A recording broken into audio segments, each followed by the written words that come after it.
Good morning everyone. Assalamu alaikum. Welcome back to my life. Welcome back to my another video. দেখছো কত কত এনার্জিফুল লাগছে না আমাকে দেখতে। সকালবেলা বের হয়েছিলাম আপুকে নিয়ে ডাক্তারখানায় যাব এই উদ্দেশ্যে। সারাটা দিন আমার হসপিটালেই কেটে যায় আপুর সাথে। অফিসে যাওয়া তো আর হয়নি। শেষমেশ বিকালবেলা বান্ধবীর সাথে কন্ট্যাক্ট করলাম যে চল তাহলে আমরা একটু মিট আপ করেই ফেলি। আর ও যেহেতু আমার আশেপাশের এরিয়াতেই ছিল, ভাবলাম যে ঠিক আছে দেখাটা তাহলে করেই নেওয়া যাক। আমরা চলে গিয়েছিলাম খিলগাঁও তালতলা। খিলগাঁও তো আমার এলাকায় বটে, তো তখন আমরা চেষ্টা করছিলাম যে কোথায় বসে একটু খাওয়া দাওয়া করা যায়।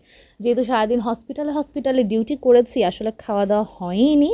আর আমার ফ্রেন্ডও একটা ইন্টারভিউতে গিয়েছিল, যার কারণে ওরও খাওয়া দাওয়াটা হয়ে ওঠেনি। তারপর আমরা চলে গেলাম খিলগাঁও শর্মা কিং। হ্যাঁ, পুরাতন ভবনে, যেখানে আমরা শর্মা কিংটাকে চিনি। যদিও এখন শর্মা কিংয়ের নতুন আরও একটি ব্রাঞ্চ হয়েছে, ওখান থেকে আমার হোম ডেলিভারি নিয়ে খাওয়া হয়েছে পার্সোনালি, কিন্তু আসলে ভিজিট করে যে খাওয়া হয়ে ওঠেনি।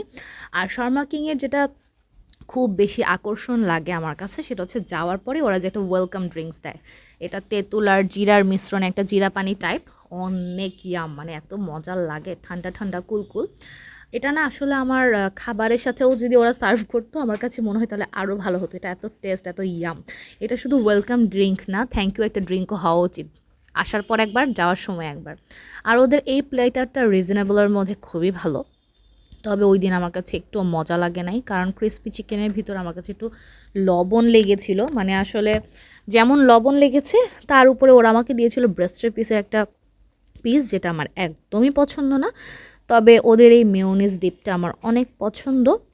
দেখো কীরকম হুম্বই তাম্বুই করে খাচ্ছি। বিষয়টা হচ্ছে এটা, সকালে 8টা বাজে বাসা থেকে বের হয়েছি। আমি ভেবেছিলাম আপুকে নিয়ে ডাক্তার দেখিয়ে আমি অফিসে যেতে পারবো, হয়তো বা আমার অফিসে যেতে একটু লেট হবে। যার কারণে আমি আসলে ওভাবে করে তো লাঞ্চের ব্যবস্থা নিয়ে বের হইনি, বা ধরো হসপিটালে ছিলাম যখন আমার লাঞ্চও করা হয়ে ওঠেনি, আপুকে বাসায় দিয়ে পরে বের হয়ে গেছি। আর এরপরে খাওয়া দাওয়ার পরে চা না খেলে কি হয়, সারাদিন এত পরিশ্রম করে। এটা হচ্ছে টি কর্নার, আমাদের খিলগাঁও এলাকার সুপরিচিত কায়সার ভাই। আমি জানি আমার ফ্রেন্ড লিস্টে তোমরা যারা যারা আছো কায়সার ভাইকে অনেকেই চেনো। তো আমাদের কায়সার ভাইয়ের এটা হচ্ছে খাবারের দোকান, এটা ওনার। তো এখানে অনেক কিছুই পাওয়া যায়। ওনার লাস্সিটা অনেক মজা, এর বাইরে অন্য কোনো কিছু আমার ট্রাই করা হয়নি। তবে ওনাদের দোকানের চাটা অসম্ভব পরিমাণের মজা, দুধ চাটা। তোমরা সবাই, মানে যারা যারা আমার ভিডিও দেখছো এবং এলাকাতে আছো বা যাওয়া আসা করো, তারা চাইলে ট্রাই করে দেখতে পারো। মানে দুপুর থেকেই চলতে থাকে সব কিছু। আর হচ্ছে এটা একদম পল্লিমা স্কুলের অপোজিটেই, মেইন গেটটার অপোজিটে।